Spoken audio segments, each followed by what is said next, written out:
حمدا يوافي نعمه ويكافئ مزيده. يا ربنا لك الحمد كما ينبغي لجلال وجهك ولعظيم سلطانك. اللهم فصل وسلم وزد وبارك على منبع الأنوار سيدنا محمد الحبيب المختار وآله الأبرار وصحابة الأخيار، صلاة وسلاما تدومان إلى يوم الساعة والقيامة، صلاة تحفظنا بها من شر الأشرار وكيد الفجار ومن فتن الليل والنهار. مسلمانان إيمان داران، السلام عليكم ورحمة الله وبركاته. يكيت اللو تاوان ناشرنا نوقي زوناني زماني إنسان بهلاك بركاني زماني إنسان كإنسان لدنيا ولقيامتا سوك الرسواك وخجالتي أكا أويش أويا بهتان كردنا وقسها الواسينا بو بەرامبەرەکەت و بۆ چواردەورت بۆ مسلمانان و ئیمانداران لە کاتێکە ئەوان ئاگایان لە هیچ نەبێ تۆ لە حەسادەتی خۆتە، لە بەخالەتی خۆتە، لە دوژمنایەتیە، لە بغزی خۆتە هەستی برایەکەت یا خوشکێکت یا ئیماندارێک یا دراوسەیەکت بوهتانێکی بۆ بکەی، عیزەت و شەرەف و ناموس و مەکانەتی لە کەدارکەی. ئەمە خوای تەبارەک وتەعالا بە تاوانێکی زۆر قێزەون و گەورە لە قورئانە ناوی بردووە. شێخ حەسەنی بەسری ڕەزا و ڕەحمەتی خوای لەسەر بێ ئەفەرمێت لە قورئانە سێ تاوان باس کراوە لە هەموو تاوانەکان قێزەوەنترن. یەکیان غەیبەتە کە ئاماژەمان پێکرد کە لە کەسەکە هەیە لە پێغەمبەری خۆیان پرسی فەرمویان غەیبەت چییە؟ فەرمی ئەوەیە باسی براکەت بکەی یا خوشکەکەت کە شتێکتیایە بێ بەڵام پێی ناخۆش بێت. اینجا فەرمی دووەمیان بوهتانکردنە. بوختان بە کوردی خۆمان یعنی قسە هەڵواسین، ئیفتیرا، ئیفک. ئەمە یعنی تایە نییە تۆ بۆی هەڵ ئەواسی بۆی ئەتاشی قوڕەکەی بەسەریە. ئەمە بەڕاستی تاوانێکی زۆر گەورەیە. سێمیان ئیفکە، ئەوەی کەوا کاک تۆ شتێک ئەبیسی هەواڵێک ئەبیسی تەبەیونی لە ناکەی بەڵام بڵاوێکەوە بە نەزانی و بە جاهیلی. بۆیە وەک دەگەڕنەوە لە ئیمامی عەلی ئەفەرمێت بوهتان کەسێکی حاسید و حەسوود ئەیکا گەمژە و نەزانێک بڕای پێیەکە بەڕاستی نەزانێکیش بڵاوی پێیەکە و ئیفترای پێیەکە و لە ناو خەڵکییا بڵاوەکاتەوە خۆشەویستان. جا بۆیە تاوانێکی قێزەونە بوهتانکردن، قسە هەڵواسین، چونکە یەکەم زوڵم و ستەمی تایە بەرامبەرەکەت. الظلم ظلمات يوم القيامة. زوڵم تاریکیە لە دنیا و لە قیامەتە خوا سووک و ڕسواتەکە ئەوە ستەمە لە بەرامبەرت کردووە. دوو بەڕاستی درۆ هەڵواسینە، چونکە تایە نییە تۆڵی فڵانەکەس زینای کرد، فڵانەکەس ئارەقی خواردووە، فڵانەکەس فڵانەکەسی کوشت، فڵانەکەس فڵانە قسەی کرد نەیشی کردووە، تۆ بۆی هەڵەواسی بۆی ناشرینیکەی. ئەمە درۆت کردووە بەرامبەری. و درۆش خوا فەرمێت لعنة الله على الظالمين على الكافرين على الكاذبين. نەفرەتی خوا لە درۆزنان، لە کافران، لە مشریک، لە زاڵم. خوا درۆزنی لە پەنا زاڵما باس کرد، بەڵام درۆزنێک کە بوهتانچیش بێت. چونکە ئەفحەش الکەذیبە کە خوا ئەفەرمێت مەسەلە یا پێغەمبەری خوا صلی الله علیه وسلم ئەفەرمێت بوهتان بۆیە لە هەموو تاوانەکان قێزەوەنترە چونکە زوڵمی تایە و درۆیەکی زۆر فاحیشەی تایە کە بەڕاستی ئەم درۆیشە درۆکەی درۆیەکی زەق و درۆیەکی ناشرینە. اینجا ئازاردانی بەرامبەری تایە، یعنی ئازاردانی مسلمانێک کەواتە سێ تاوانە. بۆیە ئینسان کە گوناهێکە بەینی خۆی خوا تۆبەکە خوا لێی خۆشە بێ، بەڵام تاوانی بوهتانکردن بەڕاستی ئەبێ ئینسان وەک تۆبەکە بەینی خۆی خوا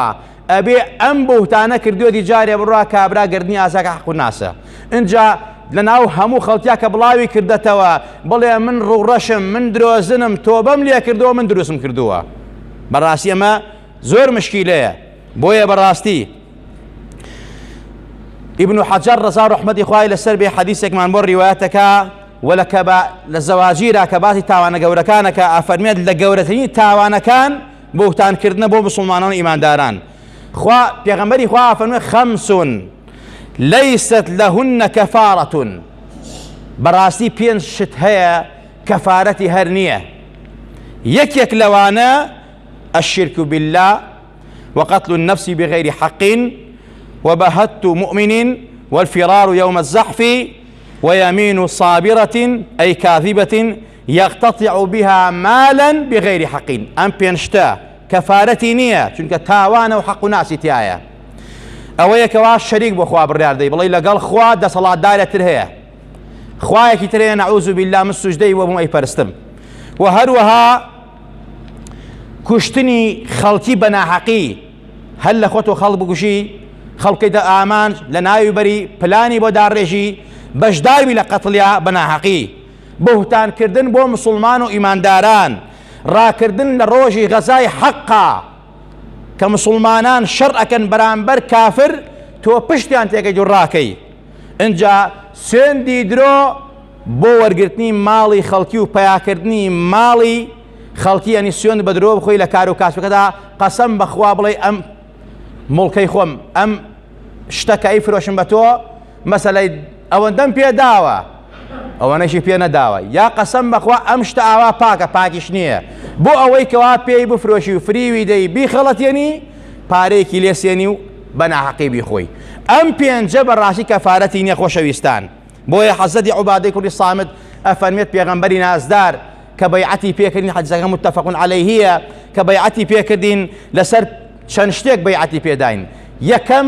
پێغەمبەری خوا فەرمووی بایعونی على ألا تشركوا بالله شيئا شريك بە هیچ شێوازێک بۆ خوا بڕیار نادەن. فەرمی پێغەمبەری خوا بەیعەتم پێ بدەن لەسەر ئەمانە یەکەم شەریک بۆ خوا نابێ بڕیاردن بڵێن لا إله إلا الله محمد رسول الله. اینجا فەرمی ولەسەر ئەوە بەیعەتم پێ بدەن دزی نەکەن لە یەکتری مافی یەکتری نەخۆن بە دزیەوە بەیعەتم پێ بن زینا نەکەن و بڵاوە بە زینا نەکەن و بانگەشە بۆ زینا نەکەن و کۆڕ و کۆوڕەی بۆ نەکەن و بازاڕی بۆ دروست نەکەن و پشتیوانی زیناکاران نەبن. اینجا فەرمی ولا تقتلوا أولادكم مناڵەکانی خۆشتان مەکوژن. اینجا فەرمی پێغەمبەری خوا صلی الله عليه وسلم بوهتان بۆ یەکتری مەکەن و درۆ بۆ یەکتری هەڵمەواسن و قڕ مەکەن بەسەری یەکتریا و ناموسی یەکتری و عیزەت یەکتری مەڕۆشێنن. اینجا فەرمی پێغەمبەری خوا صلی الله عليه وسلم فەرمووی ئاگاتان لەوە بێ لە مەعروفی خوا و لە کاری چاکە یاخی مەبن فەرمانەکانی خوا جێبەجێکەن و ئەمر بە معروف کەن و نەهی لە منکەرکەن چونکە باشترینی ئومەتی پێغەمبەری خوا ئەوانن کە ئەمر بە چاکە و نەهی لە خراپەکەن. اینجا فەرمووی هەر کەسێک وەفا بەمانە بکە ئەوە خوای گەورە پاداشتی زۆر گەورەی پێ ئەداتەوە و هەر کەسێک ئەگەر تووشی بوهتانێک بوو لەلایەن موسڵمانێکەوە کە بۆی کرد بەڕاستی یا بوهتانی بۆ موسڵمانێک کرد بوهتانی بۆ کرا سەبری لەسەر بگرێ خوا پاداش لێداتەوە و ئەوەشی کە بوهتانەکەی کردووە خۆی بە موسڵمان ئەزانێ خۆی بە ئیماندار ئەزانێ بەڕاستی خوای تەبارەکە هەر لە دنیا عقوبەی ئەدا کە لە دنیا عقوبەی دا ئەبێتە کەفارەتی گوناهەکەی بەڕاستی ئەگەر بەو مەرجە تۆبەی لێ کردبێ و کابرای بان کردبێ و گرنی خۆی پێ ئازاد کردبێ ئەی ناوەکو ئەرزم کردن پێغەمبەری خوامە کەفارەت نییە لەوەی کەوا کابرا لەسەر ئەو مەعسیەتە بمرێت خۆشەویستان. اینجا فەرمێ و هەر کەسێک بەڕاستی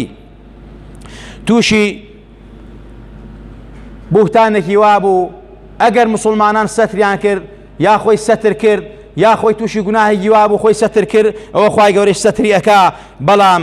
اینجا لەگەڵەوەشە ئەگەر کەسێک بوهتانی بۆ کرا و کابرای بەرامبەری عەفو کرد ومن عەفا وأصلح فأجر الله ئەوە خوای گەورە پاداشی زۆر گەورەی ئەداتەوە بۆ کەسێکەوە بوهتانی بۆ کراوە. خۆشەویستان ئێمەی مسلمان و ئیماندار ئەگەر سەیری ئاەتەکانی قورئان کەین خوای تەبارەکە لە قورئانە فەرمێت بەرامبەر بەو کەسانی کەوا بوهتان چین بەرامبەر بەو کەسانی کەوا ئازاری مسلمانان ئەدەن مسلمانان عەزیەت ئەدەن ئازار هەرەوە نییە بیکوژی ئازار هەرەوە نییە بەڕاستی بەدەست و بە بەدەنت بە سیلاح لێیەی بە سۆندە لێدەی بە دار لێدەی گەورەترین ئازار ئازاری ڕۆحە ئازاری ناخە شەرەفی بریندارکە عیزەتی بڕوشێنی ناموسی بڕوشێنی ئەمە بەڕاستی ئازارترین شتە کە بەرامبەر بە مسلمانان ئیمانداران ئەکرێ. خۆشەویستان قورئانی شوا باسەکە لە دوای ئەو ئاەتەی کە خوا ئەمر ئین الذین یؤذون الله ورسوله لعنهم الله في الدنيا والآخرة دوای ئەو ئاەتە خوا ئەمر هەر کەسی ئازاری خوا و پێغەمبەری خوا با ئەوە خوا نەفرەتی لێکا لە دوای ئەوە باسی ئازاری مسلمانانەکە ئەفەرمێت والذین يؤذون المؤمنين والمؤمنات بغير ما اكتسبوا فقد يحتملوا بهتانا وإثما مبينا. خوا ئەفەرمێت ئەوانەی کەوا ئازاری مسلمانان ئەوانەی کەوا ئازاری پیاوان و ژنانی مسلمانان ئەدەن بغير ما اكتسبوا ببي أويك واكردوتيان بوهتانك يان كردو قسيك يان بو هلواسيون نيان كردو بويان هلواسيون ببي أويك أو كاريان كرد بيو أوان آزاران دن بدرو كردني خوان وبهتان كردن بويان فقد يحتملوا بهتانا وإثما مبينا براسي أمانة احتماء بهتانا بو كردون جاء احتملا لقل حملا فرقه الاسباني عربية حملا يعني براسي سوكترا احتملوا يعني أبي هالقري تاوانكن كخوا ببهتان ناوي بردوا بعظيم ناوي بردوا زورا وكذبا وفرية شنيعة وبهذا خواهي تبارك الله فرمت فقد يحتملوا بهتانا وإثما مبينا براسي أما بهتانكي زور قوريان كردوا كاركي زور ناشرين كردوا چونکە خوا کە باسی بوهتانەکەی حەزری عایشەیەکە کە منافقان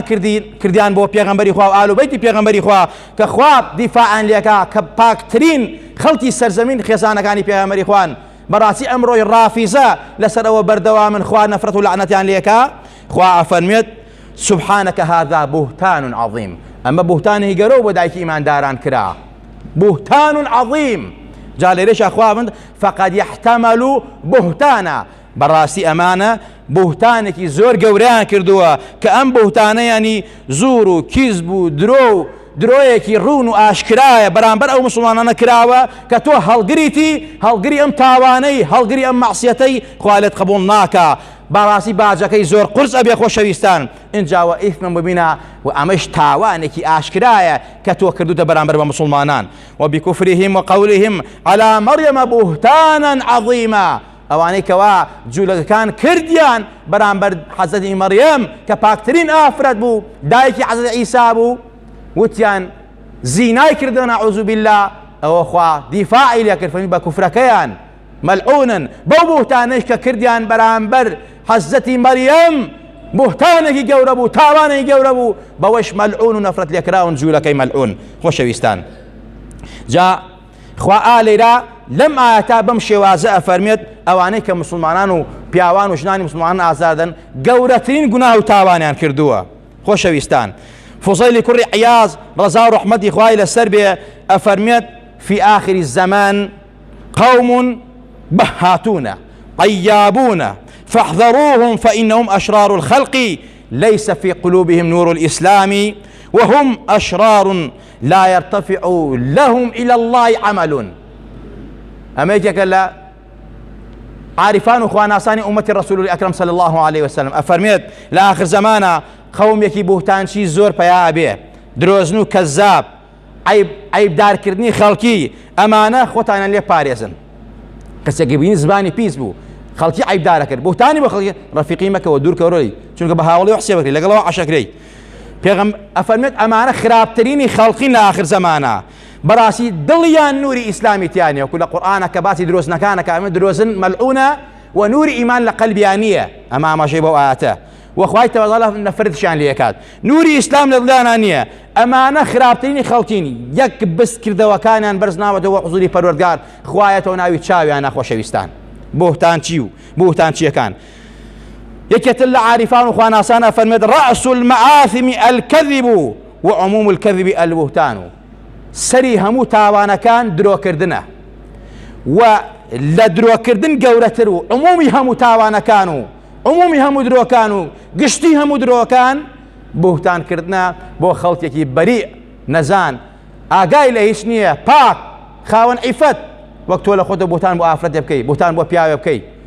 یعنی بۆیە بەڕاستی لە شەرعا کە باسی زیناکردن ئەکا ئەڵێ کەسێک کە زینای کرد ئەبێت 4 نەفەر بە چاوی سەر وەک چۆن خنجەر لە کێلانە ئەبینن ئاوا بیبینن نەک بڵێن وڵا فڵانەکە چوە و ماڵەوە ئەها زینای کرد ئەوە گەورەترین بوهتانە ئەبێت 4 نەفەر ئاوا بە چاوی مشاهدە و عەیان بیبینن ئەم 4 پیاوە ئەم پیاوە ئەم ژنە زینای کردو ئەم 4 ئاوا بیبینن خنجەر لە کێلانە خۆشەویستان وإلا بوهتانە 3 نەفەری بیکە شەرع حەدیان لێدا ئەبێ حەدیان لێدا لە ئیمامی عەلیان پرسی چی لە ئەرز و ئاسمان قورسرە فەرمی بوهتانکردن بۆ مسلمانێکی بەریء چەند نەفەر بەهۆی بوهتانەوە کوژرا چەند ئافرەت چەند پیاو چەند قەتڵ و قیتال چەند چەڕ و ئاژاوە بۆیە بەڕاستی ستەمە، بۆیە درۆیە، بۆیە درۆیەکی شەنیعە، بۆیە بەڕاستی زەرەرە لە مسلمانان و ئیمانداران و مجتەمع، بۆیە بەڕاستی ئیسلام تأکید لەسەرەوە کاتەوە ئاگاتان لە زارتان بێ، ئاگاتان لە زبانتان بێ، بای مەدەن و بوهتان بۆ خەڵکی مەکەن و درۆ بە خەڵکی مەکەن. سەعدی کوڕی ئەبی وەقاس ڕەزا و ڕەحمەتی خوای لەسەر بێ کە والیەکێک بوو لە شارەکانی ژێردەستی ئیمامی عومەر خەلیفەی مسلمانان و ئەمیری مسلمانان، کابرایە کات شکاتی لە لای ئیمامی عومەر، فەرمووی سەعدی کوڕی ئەبی وەقاس کابرایەکە دادپەروەر نییە، کابرایەکی تەمەڵە لە ماڵا دانیشتووە، بەڕاستی لە شەڕەکانە خۆی بەشداری ناکا، زوڵم و زۆر مالەیەکە. ئیمامی عومەر ئین جاءکم فاسق بنەبەئین فتەبەیەنوا، بەڕاستی یەکتر فەرمووی تەبەیونی تاکەن، لیژنەیە دروستکەن، لیژنەیەکی دروستکەن، نەکوەک لیژنەکانی ئێستا خەریکی پاکلاوە خواردن و بە سواردنن، لیژنەیەکی جەربەسە، لیژنەیەکی محەقق، حاکمی دادپەروەر فەرمووی بڕۆن بۆ ئەو شوێنانەی کەوا ژێردەستەی حەزرەتی سەعدە لە مزگەوتەکانە بانگەشە بکەن، پرسیار بکەن، بزانن چەند نەفەر لە سەعد ناڕازیە، بزانن ئەمەم کابرا بۆتانی بۆ کردووە، درۆی بۆ کردووە، یا سەعد بالفعل پیاوێکی زاڵمە، ستەمکارە، بەڕاستی دادپەروەری ناکا. هاتن پرسیاران بۆ کرد لە هەموو مزگەوتەکانە، هەمویان سوێندیانە خوار خەڵکی، والله ما نعلم منه إلا خيرا، والله بەس خێرمان لەو پیاوە بینیوە، پیاوێکی زەریئە، پیاوێکی ئازایە، پیاوێکی عادی لە دادپەروەرە. لە مزگەوتی عەبەسە پرسیاریان کرد، وتیان کێ ڕەخنەی لە حەزرەتی سەعدەیە؟ کابرایە کەستا حاقی دڵ پیس بەرامبەر حەزرەتی سەعد، وتی سەعد، وتی ئەگەر پرسیار لە ئێمەکەن سەعد بەڕاستی پیاوێکە، ئەم پیاوە لا يسير بالسرية ولا يقسم بالسوية ولا يعدل في القضية. وتی بەڕاستی سەعد پیاوێکە لە سلێکانە بەشداری ناکا، پیاوێکە تەقسیم بە عەدالەت و دادپەروەری ناکا، یەکسانی ناپارێزێ، لە قەزەی حکومەکانە دادپەروەر نییە. اینجا حەزرەتی سەعد فەرمووی من یەک دوعاکەم، حەزرەتی سەعد بە مستەجاب و دوعا مەشهور بە خۆشەویستان، فەرمووی اللهم إن كان عبدك هذا قام رياء وسمعة فأطل عمره وأطل فقره وعرضه للفتن. فەرمووی خوایە ئەگەر ئەم عەبدە دوودۆ و بوهتان بۆ منەکە، بۆ ڕیا و بۆ خۆ دەرخستنم کارەکە، شعور و هەستی من بریندارەکە، یا ڕەبی خوایە تەمەنی درێژکەی، بەڵام وەک تەمەنی درێژەکەی فەقیری لە ناوچاوی بنووسی دائیمە فەقیر و نەدار و کەم دەست بێ، یا ڕەبی خوایە هەمیشە تووشی فیتنە و ناڕەحەتیکەی. واللهی باس کراوە لە سیرا، فەرمێت ئەم پیاوە حەزرەتی سەعد وەفاتی کرد، بەڵام ئەم پیاوە تەمەنی ئەوەنە زۆر بوو، برۆکانی هاتە سەرچاوی، تەمەنی زۆر بوو، دائیمە فەقیر بوو، سواڵیە کرد، خوا تووشی زینایشی کرد، خوا پەنامان بە لە ناو خەڵکا سووک و سەلیم و ڕسوا بوو، چونکە سەعد مەزلوم بوو، دوعای مەزلوم قبوڵە، بوهتانی بۆ کردبوو. خۆشەویستان ئازیزان، کەواتە ئەبێ من و تۆی ئیماندار ئاگامان لە زارمان بێ، بوهتان کە بۆ کەسێکەکەی ئەوە بەڕاستی ستەم و لێ کردووە، درۆت بەرامبەر کردووە، ئەوە ستەم لێکراوە، دوعای ستەم لێکراوە بەینی ئەو خوا پەردەیتیانە. خۆشەویستان مامۆستایەکی زانکۆی یەکێ لە وڵاتە عەرەبیەکان ئافرەتە کە باسی واقعێکی ژیانی خۆی ئەکا لە کتێبی ئەسینەکانی سەدەی 20ەمە ئاماژەی پێکراوە،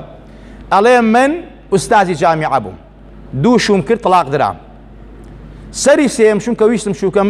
بە خزمێکی خۆم دڵم پێوە بوو، بەڵام ئەم پیاوە کە من دڵم پێوێتی منداڵی هەیە، عایلەی هەیە، ژیانێکی خۆشیان هەیە، لەگەڵ پورزایەکی ترما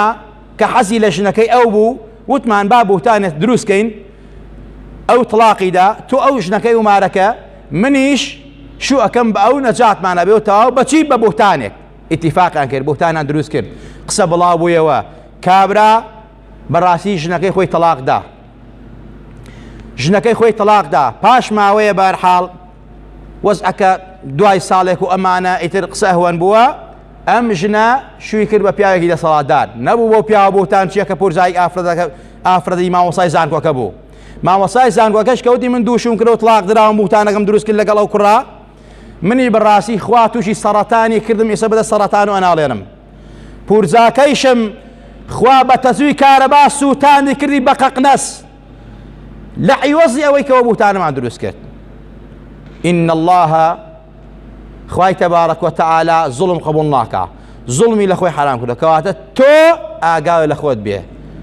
ئاگاد لە خۆت بێ بوتان بۆ خەڵکی مەکە لەبەر خاتی منسەبێکی دنیا پارە و پۆڵی دنیا لەبەر خاتی شخصیەتی خۆت چۆن پێت خۆشە شخصیەتە بێ خەڵک شخصیەتی هەیە چۆن پێت خۆشە بەڕاستی خۆت لە ئازاران نەژی ئەبێ خەڵک ئازار نەدەی یا ڕەبی خوایە لە هەموو لایەکمان خۆشوی لە هەموو لایەکمان ڕازیبی عاقبەتمان بەخێر بێڕی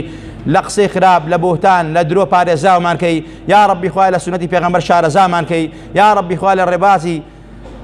عارفان و خواناسان لامان نەدەی بەردەوامان کەی منهەجی صالحان و خواناسان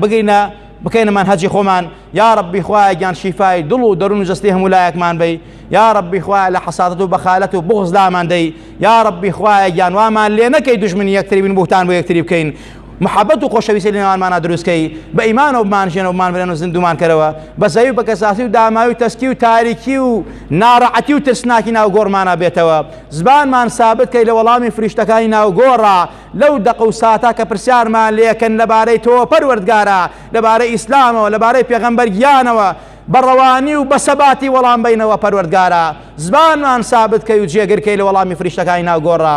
خوایە شیفای نەخۆشەکانی ماڵۆمان بی شیفای نەخۆشی خەستەخانەکانمان بی خوایە شیفای نەخۆشەکان بی کە داوای دوعای خێران لێ کردوین ئەوانەی کەوا زەلیلن ناڕەحەتن خوایە ڕەحمیان پێ بکە بە ئیمانەوە بە دینەوە یا ڕەبی خوایە شیفای ئازۆپە لە بۆ هەموو نەخۆشەکان بنێرە یا ڕەبی خوایە لەم وەبا و نەخۆشی هەموو لایەکمان پارێزدا بکەی هەموو لایەکمان سەلامەت کەی یا ڕەبی خوایە هەموو گیانی ئیسلامی پارێزە هەموو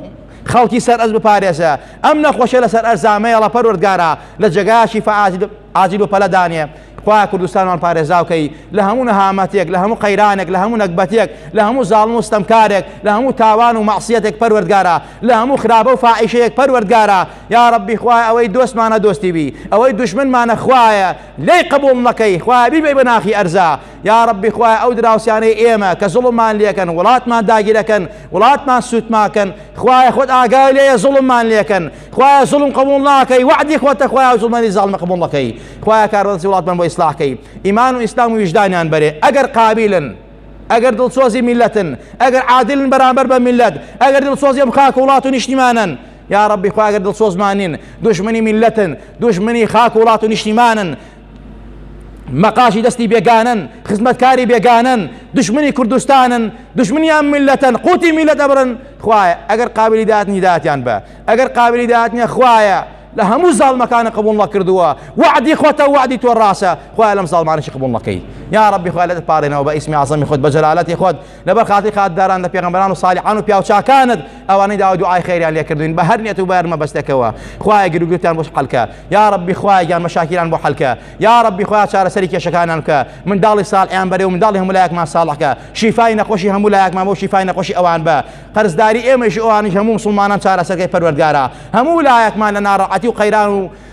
بێتاقەتی و زوڵم و ستەم ڕزگارکەی یا ڕەبی خوایە یان لە ڕۆژی قیامەتە لەژێر ئاڵای لا إله إلا الله ومحمد رسول الله عشركي يا ربي خوالق عارفان وخواناسان وبياوچاكان هاوڵانی پێغەمبەر و حەزرەتی رسول الله لەسەر حوزی کەوسەر کۆمان کەیتەوە بەدەستی مبارەکی ئەو پێغەمبەرە نازدارە خوایە ئاوی کەوسەرمان بیتێ ئەو پێغەمبەرە بانگمان بکا و دەرمان نەکا بەدەستی مبارەکی خۆی ئاوی کەوسەرمان باتێ لە توێنێتی و نەکبەتی دنیا و قیامەت ڕزگارمان بێ آمین آمین أقول قولي هذا وأستغفر الله